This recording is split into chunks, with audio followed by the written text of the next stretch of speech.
rocket launcher can fire 10 rounds per second. It belongs firmly on the modern battlefield. But researchers have discovered a mysterious reference to a missile launcher from the ancient world with a rate of fire that's almost as high, and it's nearly 2,000 years old. Lost and forgotten within ancient Chinese texts is an obscure reference to a multiple launch catapult with a rate of fire of more than 8 rounds per second. Could the ancient Chinese have invented a weapon that challenges the modern rocket launcher? In 200 AD, China was a nation at war with itself. Governors went to great lengths to protect their subjects from attack.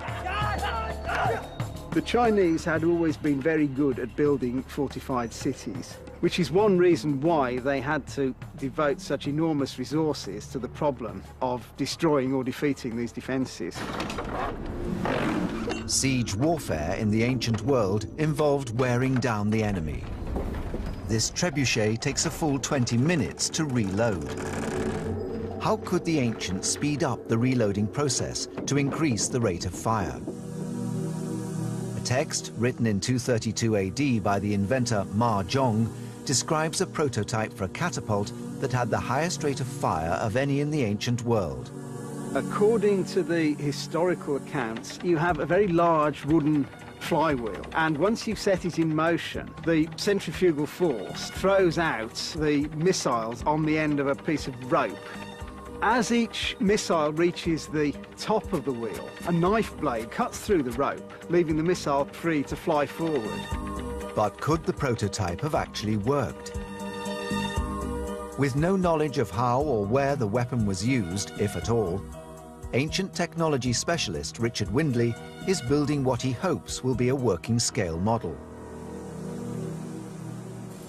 This is another of these pieces, really, which we've only got vaguest of textual references to. Ma Zhong does not specify what missiles were to be used in the machine, but as rate of fire was its most important feature, archaeologists assume the missiles would have been relatively cheap to produce and made of simple stone, moving at great speeds at a very high rate of fire. The first test is with a single stone. On this model, because of the size, we've got to actually generate quite high speeds. The larger the wheel, the slower it would need to rotate. So if you had a 20 or 30-foot wheel, we'd probably only want maybe 1 revolution a second. Richard is intending to get the wheel up to 3 revolutions per second, which will project the balls at 130 kilometers per hour. The first shot is powerful, but the range is short, a mere 15 meters. 2 things there. We managed to get a fair speed up. The knife successfully actually cut through the rope, which was one of the things we were slightly concerned about. But it did look as though the point of cutting was too early. It looks as though it's actually hurling it into the ground. So it looks as though we've got to have a rethink on the actual position of the knife blade. Time to get out the toolbox. Richard needs to alter the angle of the blade so that it cuts the ropes earlier, thus releasing the balls into a higher and therefore longer trajectory. With the angle of the blade moved backwards, Richard arms the catapult to its full launch capability. 8 iron missiles of around 3 kilos each.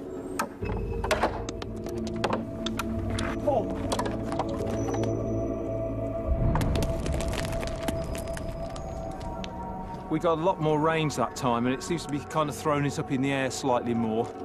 8 balls traveling at 130 kilometers an hour deliver 16 kilojoules of energy. In terms of the mechanics, it seems like a sound idea. If we scale this thing up to the sort of size that Ma Zhong was reputed to have used, you know, we're in with a viable possibility of a weapon, I think. The demonstration has shown that the catapult could have been effective if it had been used. The Chinese were very meticulous about keeping records of these sort of inventions, and there are numerous military manuals published from the 11th century onwards, which illustrate an enormous variety of catapults. So the fact that this one does not appear in these later manuals strongly suggests that it was never used. The main problem seems to be that the framework and the base was so heavy that it would be impossible, once it was set up, to alter the aim of it.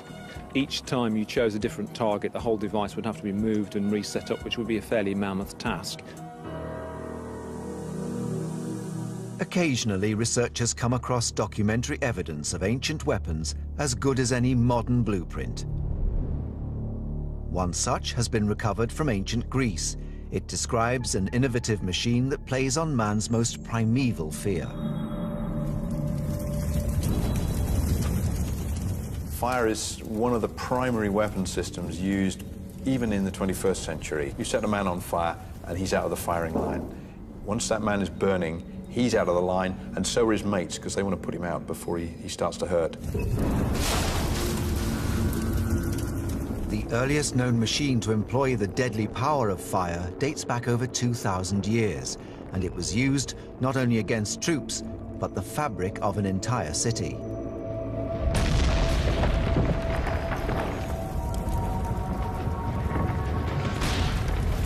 In 424 BC, a tribe known as the Boeotians put this power to great effect.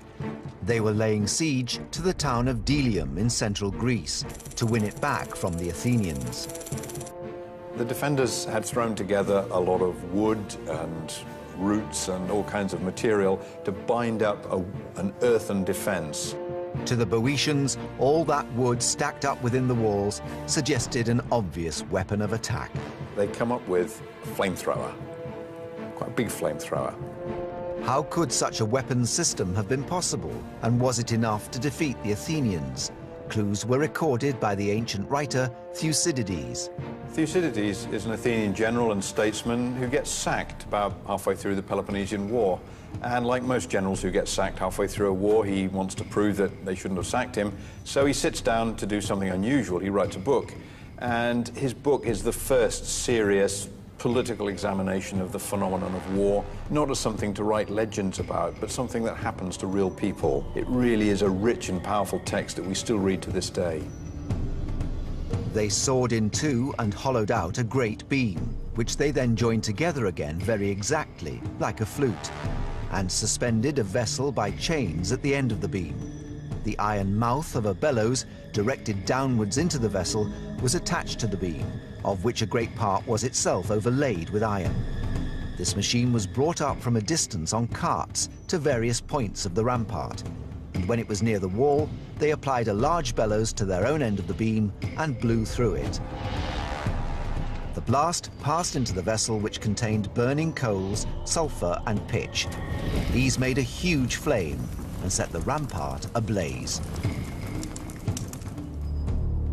Because of the detailed description left by Thucydides, Richard is able to build one of the most accurate reconstructions he has ever made. It's a very, very simple device. Large bellows, big long tube, fire pot on the end. The bellows will blow it a bit like a blacksmith's fire. We could raise the temperature probably 2- or 3-fold with a good direction of air into the pot. At first, the flamethrower does not appear to be very effective. But as the oxygen from the nozzle passes over the combustibles, things start to heat up. Eventually, Richard can produce a directional heat source capable of delivering fire right into the walls of a city. Once or twice, when we just got the angle correct, I think we were getting very, very intense heat. We were getting almost a white heat, which is really quite hot. White flame is only produced by temperatures over 1,000 degrees. If we think that this design was something like 2,500 years old, you know, this is quite impressive technology for the time. Wooden walls would have provided little comfort for the defending troops. According to Thucydides, the Boeotians used this weapon to set fire to Delium and chase away the Athenians. Only 200 or so Athenians were killed. The rest were allowed to escape. Using ultra-modern technology, the Boeotians managed to defeat mighty Athens, a true testament to the power of engineering. But despite this, Athens went on to become one of the most powerful cities in the ancient world, and is still the capital of Greece some 2,500 years later. From the soaring ambition of the repeating catapult to the ingenious application of a basic resource like fire, military engineering developed over millennia to produce terrifying and powerful technologies. But these innovations were just the beginning. The modern aircraft carrier can't do its job without an essential piece of hardware that is 2,000 years old. In a message fragment from ancient Egypt, a deadly long-range weapon is described that relied only on the power of air.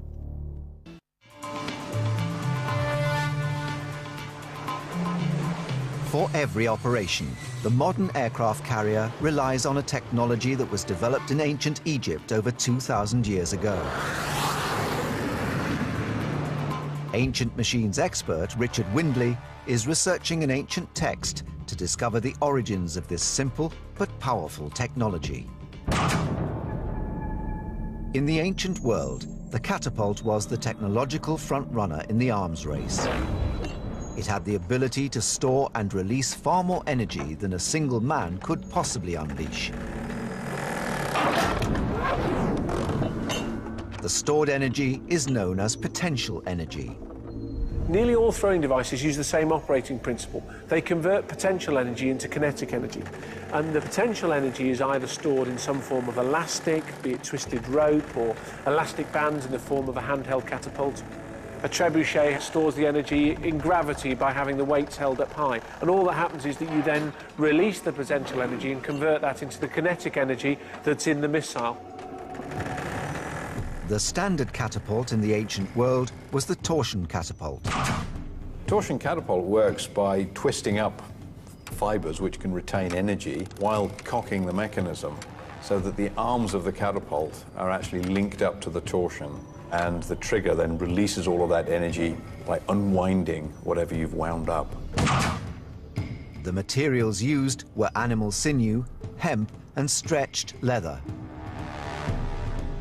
Using only organic fibers, a common torsion-heavy catapult in the Roman army could unleash 2.5 megajoules of potential energy, enough power to shoot a 130-kilo missile for over half a kilometer. But in 280 BC, in the Egyptian city of Alexandria, a new world-changing technology science was in its infancy. Once you go to using iron, it's a non-perishable material. You get a more reliable performance. You're not dealing with perishable sinews, hemp fibers. These are things that are going to deteriorate quite quickly in use. The ability to work metal to precision allowed the creation of airtight seals in pneumatic systems. We all now take in the modern world pneumatics for granted. All the buses and trucks that people travel in, they all have pneumatic brakes. Message fragments from ancient Egypt hint at the ambition to harness this power for war. The idea that somebody then harnessed pneumatics to make a missile firing device really stand out as a bit of sort of advanced thinking at the time. Scientists today can use these ancient references to construct a model of the machine 2,000 years later.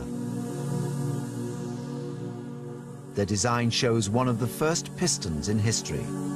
The piston used by Ctesibius is the first example of a piston.